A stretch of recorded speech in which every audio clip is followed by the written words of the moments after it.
Hi, my name is Keisha, and in this video, we will be discussing the importance of transitional planning for students with disabilities. So, let's first start off with a transitional meeting and what happens, who all is involved. So, of course, the person that we are serving should always be at that meeting. They should be there to advocate for themselves. They should be there to speak freely about their wants and their wishes, goals, aspirations, things that are troubling them.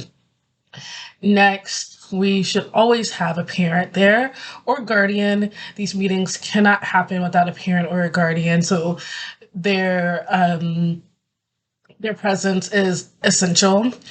And of course, we need to have all educational staff who have any direct involvement in the students' learning, their education, all of that involved. So that could be a speech language pathologist.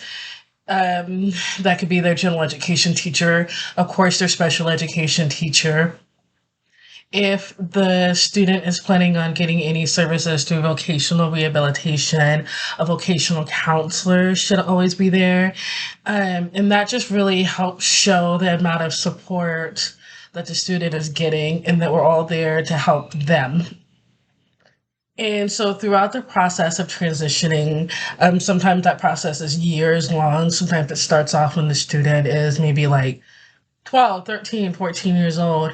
Throughout this, assessments should have been going on, and these assessments should be ongoing and age appropriate, of course. And it should also show the students' growth, and it should show areas that we still need to work on, areas that need improvement. Areas that shows a readiness to move on to the second part of their life, post-secondary things. Okay. So, next up in this discussion, we are going to talk about transitional meetings and why they're critical to the student success. And in this discussion, I will be referencing things that, like articles, and they will all be in the link attached to this video when we're all done. So, transitional meetings are vital when it comes to ensuring the student's success. This is because when holding these meetings, stakeholders will need to discuss the student's life and their livelihood and what happens, which includes personal experiences from home, family lifestyles, and friendships. These are all important to see how the student is interacting day to day with their family, what goes on at home, how their relationships are like with their peers and their teachers. Transitional meetings are also performed so that everyone involved in the student's educational experience may have the opportunity to discuss things that have improved over time, things that they would like to continue to work on, and how likely the student is will will most likely go to college. Like, how likely is that? How likely is it that they will live on their own? Because we also want to continue to support them post high school. So one of my references, according to the ARC, people with disabilities are less likely to go to college, work, and live independently than people without disabilities. Without a comprehensive transitional plan, the person with the disability will be less likely to go to college, find work, or live independently. So we have these meetings to improve their opportunity and chances for them to grow. Okay. So next, we're going to discuss specific strategies that could be used throughout the year to help throughout the years actually to help prepare the student for transitioning in their post-secondary life. Um, it's important that the students are aware that transitional planning and meetings along with stakeholders. So that means that they are aware that these meetings are happening and that they involve them, and that so along with your family and your teachers, that they too are involved. So that's a big step first. Um, A very basic strategy that can be used is to simply communicate to the student that they are aware of the meetings, what to expect. During these meetings, the student's voice should be heard and they should be allowed to advocate for themselves. They should be allowed to discuss their worries, their concerns, and things that they want for themselves as well, because this is, of course, about them. The student should also be allowed to talk about their goals and how we as the stakeholders can help them. We are there to help them. So if the student is wanting to live on their own, but they're worried about that, that is our job to figure out how can we help them live independently. Um, the school and the stakeholders are required to invite the student. So no matter what, you need to be inviting the student, even if they don't want to go, as long as you are saying, we would like you to know that there's a meeting and it's about you. And it's very important that you are there.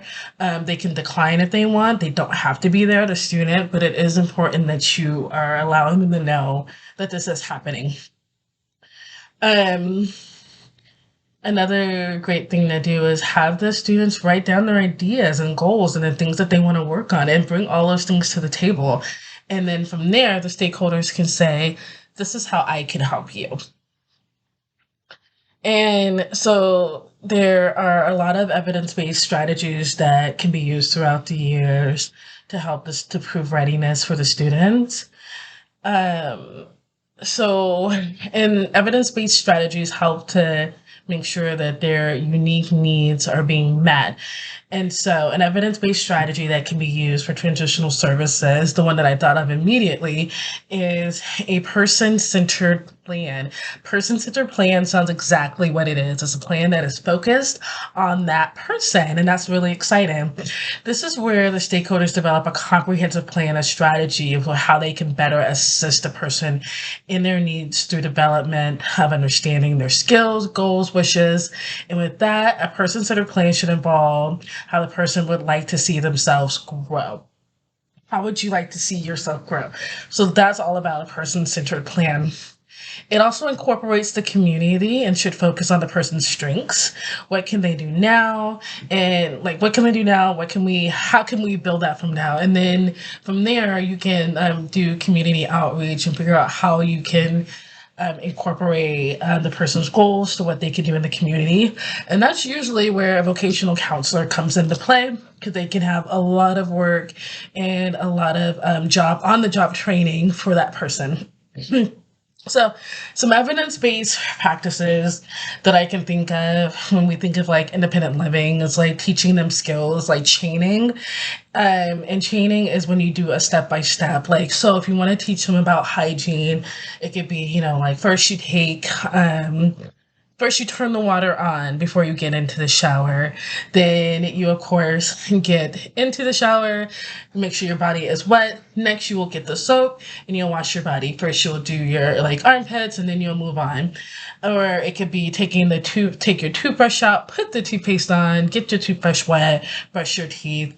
And that continues with like cooking and basic cleanliness of your overall home. So, transitional meeting should do what? They should always be person-centered. They should always involve the person's skills and their growth and where we would like to see them in the future. The person should always be involved and they should always have their voices heard. Thank you.